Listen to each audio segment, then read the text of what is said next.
بسم الله الرحمن الرحيم الحمد لله رب العالمين والصلاة والسلام على أشرف الأنبياء والمرسلين وعلى آله وصحبه أجمعين سبحانك لا علم لنا إلا ما علمتنا إنك أنت العليم الحكيم ولا حول ولا قوة إلا بالله العلي العظيم الحمد لله الذي هدانا لهذا وما كنا لنهتدي لولا أن هدانا الله رب اشرح لنا صدرنا ويسر لنا أمرنا واحلل عقدة من لساننا يفقهوا قولنا قال المصنف رحمه الله تعالى ونفعنا بعلومه في الدارين آمين ถึงไหนอะไรวะ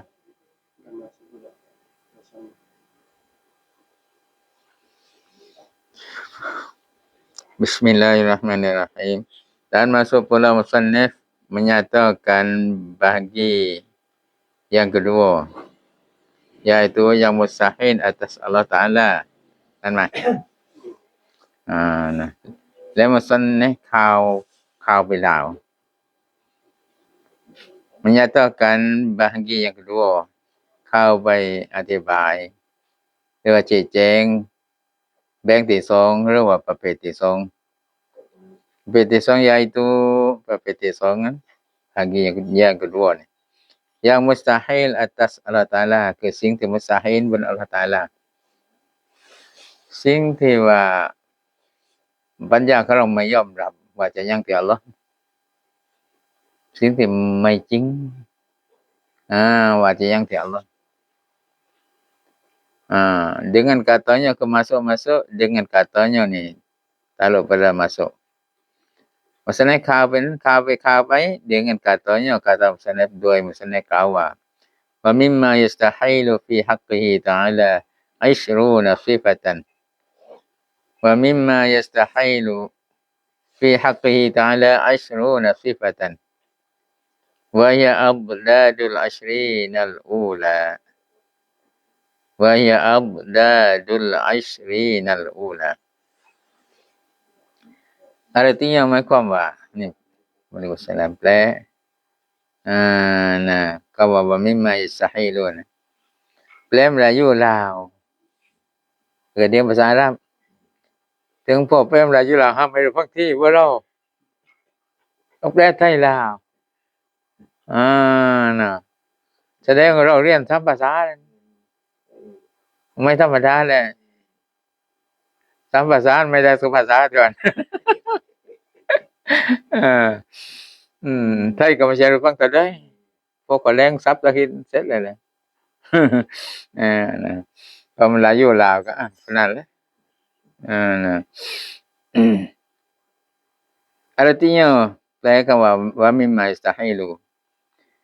dan setengah daripada mustahil pada hak Allah Taala ituและส่วนหนึ่งจากสิ่งมุสตาฮิล pada hak Allah Taala มุสตาฮิลสิ่งที่เป็นไปไม่ได้ว่าจะอย่างที่ Allah นะ20 sifat 20 sifat ว่าครึ่งนึงจากสิ่งที่มุสตาฮิล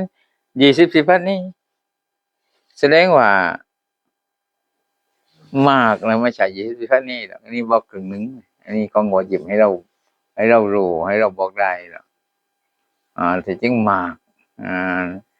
เมื่อการสิฟัตวาญิบนั้นที่ว่า20 สิฟัตนั้นนั่นก็ของวาญิบให้เรารู้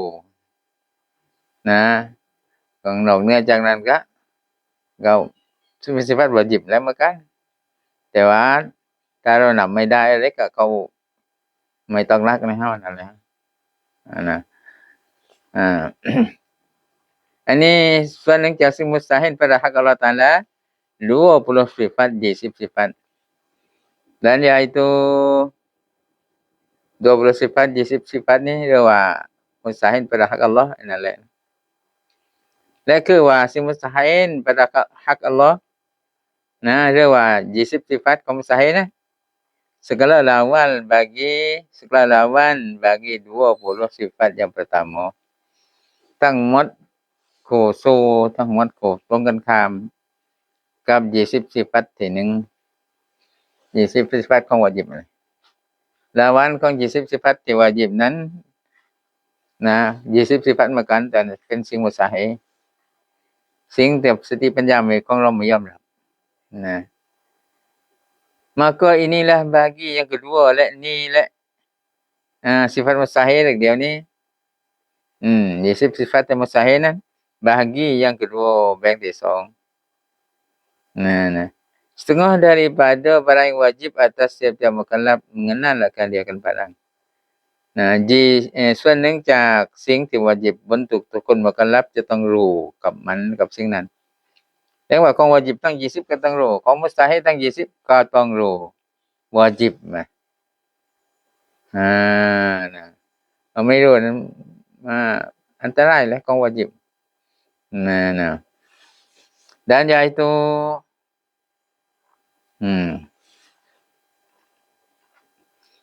barang yang mustahil pada hak Allah Taala tetapi musannaf tiada menyatakan ia akan sekalian barang yang mustahil pada hak Allah Taala malingkan setengahnya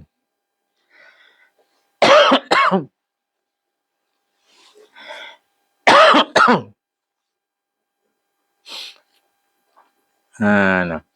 คือนี่แหละมันว่าประเภทที่2นะส่วนหนึ่งจากสิ่งที่วาญิบบนทุกคนมุคัลลัฟสิ่งมุสตาฮิลนั้นเป็นประเภทที่2จากสิ่งที่วาญิบบนทุกคนมุคัลลัฟจะต้องรู้จักกับมัน dan yaitu la barang yang mustahil pada hak Allah Taala barang yang wajib atas setiap mukallaf mengenalkan dia diaว่า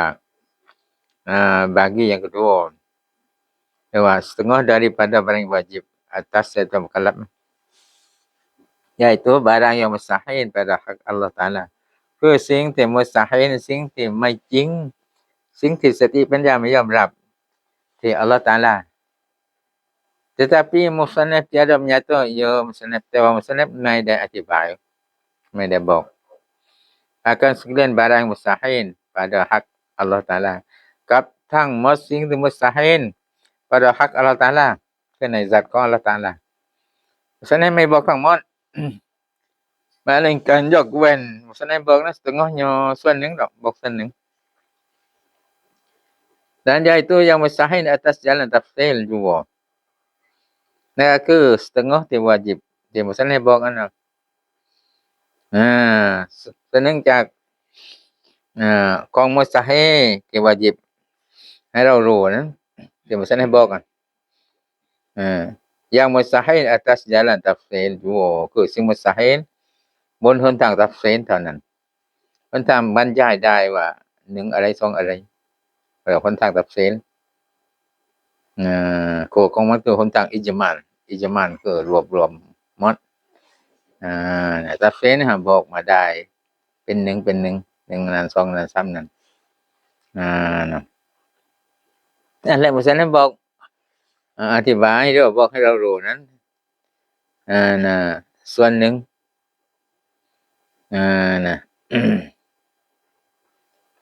บอกมาส่วนหนึ่งไม่ได้บอก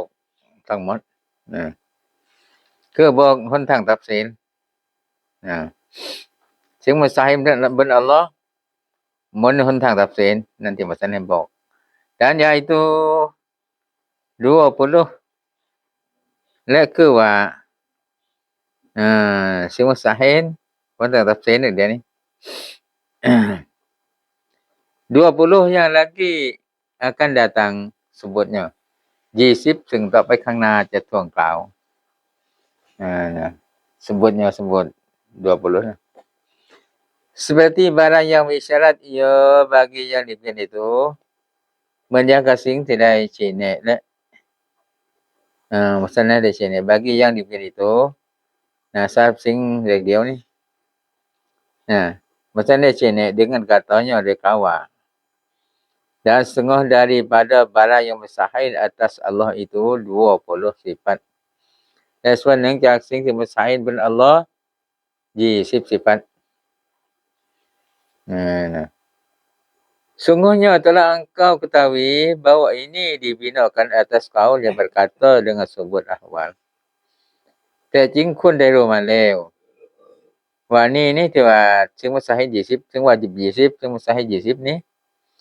dibinakan atas kaul yang berkata dengan sebut ahwal แต่ก็บนคำพูดนะที่กล่าวด้วยสาเบ็ดahwal ด้วยยอมรับหานนี่นะคำพูดที่ยอมรับsifatเป็นหาน yang diperbuatkan atas tariqah yang berkata ia dengan bahawa segala perkara itu apa ซึ่งได้กระทำบนแนวทางyang berkata ia ที่ได้กล่าวและคำพูดเดียวนี้ dengan bahawa segala perkara itu empat bagai โดยว่าทั้งหมดสิ่งประการนี้มี4ประเภททั้งหมดประการนะแบ่งออกเป็น4ประเภท yang pertama man maujudat เป็นสิ่งที่mawjud บรรดาสิ่งที่mawjud สิ่งที่ยัง yaitu maujudat seperti sifat ma'ani มันอย่าง sifat ma'ani เรียกเป็น sifat mawjud sifat ma'ani kudrat iradat ilmu haya sami' basar kalam นี่เรียกเป็น sifat ma'ani sifat mawjud sifat ที่ประเภทยังsifat ประเภทยังโดยหมายความว่าถ้าหากว่าเราได้เห็นอัลเลาะห์ sifat นี้ sifat ma'ani ก็เราได้เห็นกันก็เป็น sifat yang mawjud sifat wujudi sifat ที่ยังdan kedua segala perkara yang makdumat ประเภทที่2คือทั้งหมดสิ่งประการที่makdumat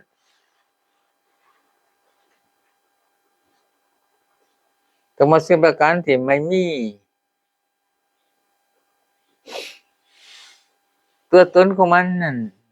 ไม่มีไม่mawjud แต่ก็เรียกว่าจริงคั่นน่ะนั่นแหละ seperti sifat salbiyah มันอย่าง sifat salbiyah sifat salbiyah sifat ประเภทปฏิเสธนะidam baqa mukhalafatu ta'ala lil hadis qiyamu ta'ala bi nafsihi wahdaniyah นี่ก็เรียกว่า sifat salbi sifat salbi นี้เข้าไปใน sifat ทั้งหมดสิ่งประการอย่าง makdumat sifat ที่ก็เรียกว่า makdum หามายตัวตนของมันน่ะหามายแต่ว่าก็เรียกว่าจริงในเหมือนอย่างกี่ดำเรายกตัวอย่างว่าให้ได้เห็นว่าหามายตัวก็ว่าคนมาเรียนที่นี่เนี่ยใครคนเดิม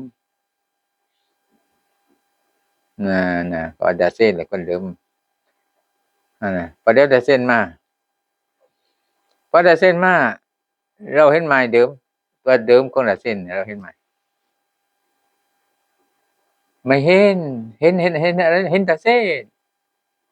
แต่เดิมนึงมันก็ความเข้าใจในการที่ได้เส้นหมายถึงคนพื้นเรียกว่าเดิมแต่ตัวคนเดิมเราเล่ปื้อๆที่ได้เส้นก็ไม่เห็นนั่นแต่ว่าเป็นจริงมาล่ะเดิมเป็นความจริงว่าได้เส้นเดิมแต่ตัวคนเดิมเราไม่ได้เห็นล่ะเห็นแต่เส้น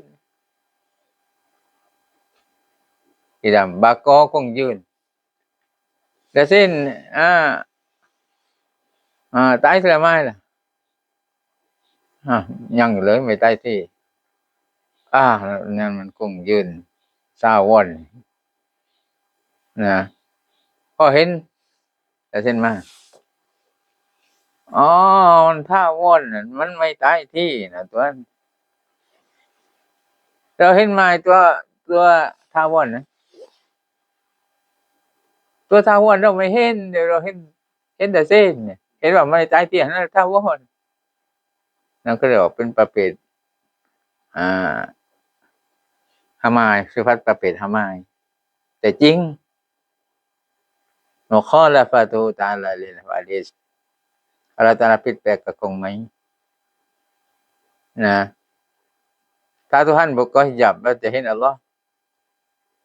นะแต่ผิดแปลกไม่ใช่เราจะได้เห็นผิดแปลกเพียงแต่เป็นความจริงว่าผิดแปลกจริงว่านั่นนั่นก็เรียกสิฟัตอาดามีสิฟัตประเภทหามายไม่ใช่ว่าหามายที่ว่านั้นไม่ว่าสิฟัตกะที่ดำไม่ว่าสิฟัตบาก็ไม่ว่าสิฟัตกะมุคลาฟะหัมไม่ใช่เลยถ้าปานนั้นก็เป็นบารูเสียไปนั่นน่ะบ่สิฟัตกิดำแต่ตัวกิดำมันดีดีกว่าอาดามีเนี่ยตัวกิดำตัวดื่มมันนั่นว่าเราจิแลเพิ่นนี่ไม่เห็นตัวดื่มน่ะไม่เห็นแต่จริงว่าจริงคงยืนน่ะคงยืนจริงไหมจริงในตัวคงยืนมันน่ะไม่เห็นก็คงยืนนั่นก็เรียกว่าสิฟัตบักซออาดามีผิดแปลกน่ะก็ไม่เหมือนใครก็ผิดแปลกน่ะทรงดำรงโดยพระองค์เองยังเอง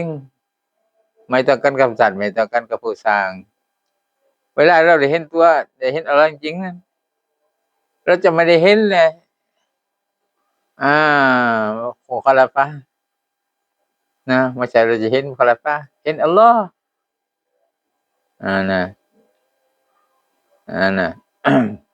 นั่นก็เรียกว่าสิฟัตอาดามีสิฟัตอาดามีสิฟัตประเภทหามายแต่ว่าจริงแล้วสิฟัตกับสิฟัต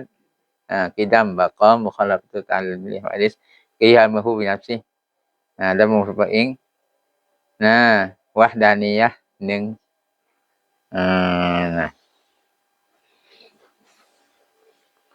นั่นคือเป็นประเภทอาดามีถึงประเภทวูจูดีวสิฟัตมานีเนี่ยกุดรัตอิราดัตอิลมุฮะยะซะมิบัสกะลัมถ้าเราเห็นอัลเลาะห์เราจะได้เห็นเลยสิฟัตประเภทวูจูดี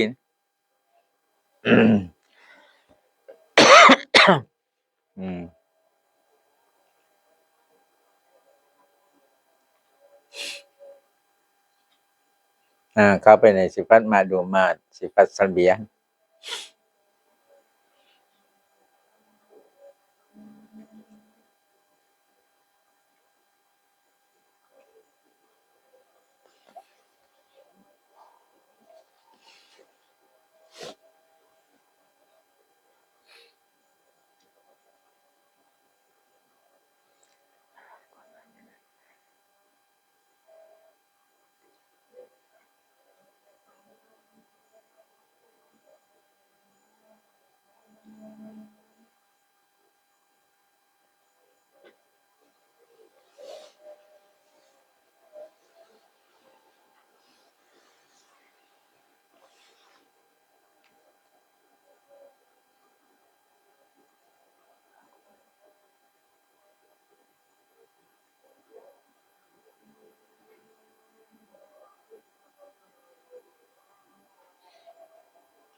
dan ketiga olehประการที่31มอญูดาต2มะดูมาตมอญูดาตประเภทหยังมะดูมาตประเภทหามาย ketigaที่3มัน segala perkara ahwan ทั้งหมดสิ่งประการที่เป็นอะฮวานเป็นฮานฮานนี่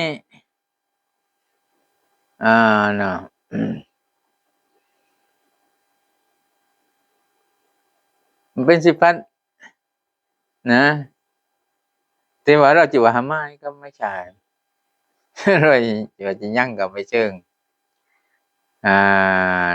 านเราว่าจิว่าหามายว่ากายอมรับอยู่จิว่ายัง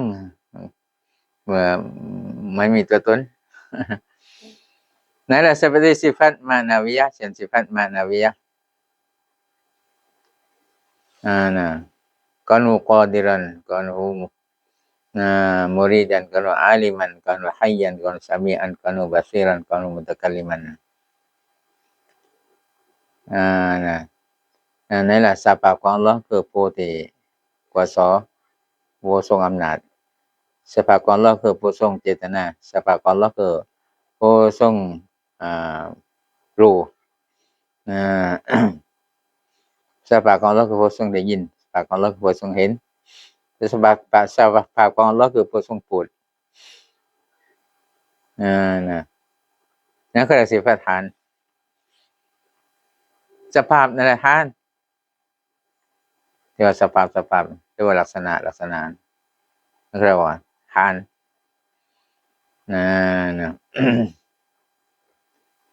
dan kapan man umurun i'tibariyah amrun i'tibari เนี่ยคือสิ่งประการที่เราเอามาคิดเนี่ย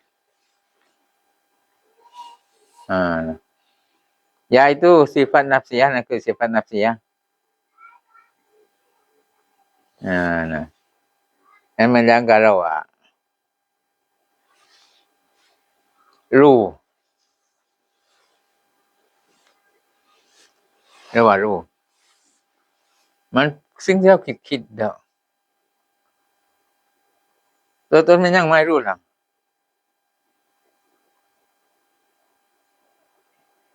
ยังไม่เดี๋ยวเช่นตัวตนมันรู้ยังไม่ตัวตนทำไมได้จะว่าไม่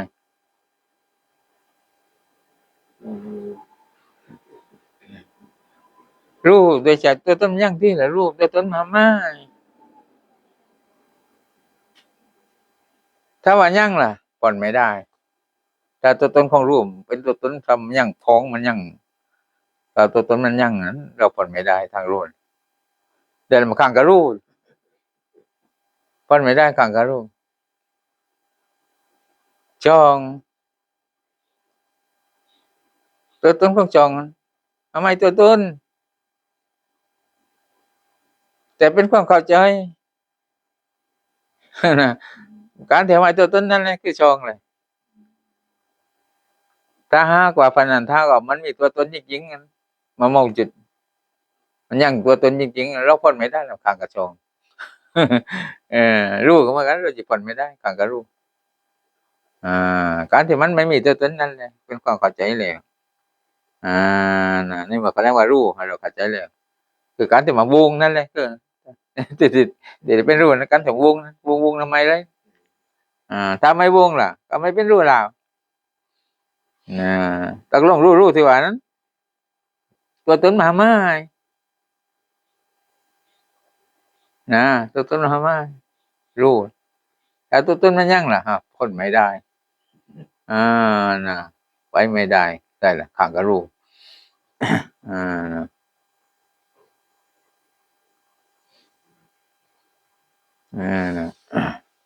มันว่า yaitu sifat nafsiyah amrun i'tibari ni umur i'tibari itu pun sifat nafsiyah wujudnya tiada atas kaul yang menafikan dia คือไม่ได้ดำเนินไปตามคำพูดของคำพูดที่ว่าถ้านาฟีกันเดียวนาฟีกันอัมรุนอธิบารีนะไม่เอาตามคำพูดนั้นอย่างนี้ dibilangkan yang mustahil 20 itu หมายความว่าเขานับสิ่ง mustahil 20 tiada atas kaul yang menafikan hal คือไม่นับตามคำพูดที่ปฏิเสธหันนั่นแหละปฏิเสธว่ากอนูกอดิรอนกอนูมอรีดันกอนูอาลิมันกอนูฮัยยันกอนูสมีอันกอนูบาซีรันกอนูมุตะกัลลิมัน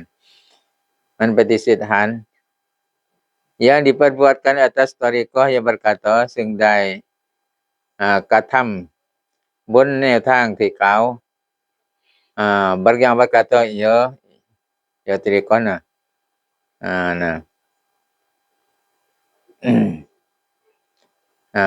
มันว่าไม่ได้พูดไม่ได้ดำเนินบนคำพูดที่นับพิกันหันซึ่งได้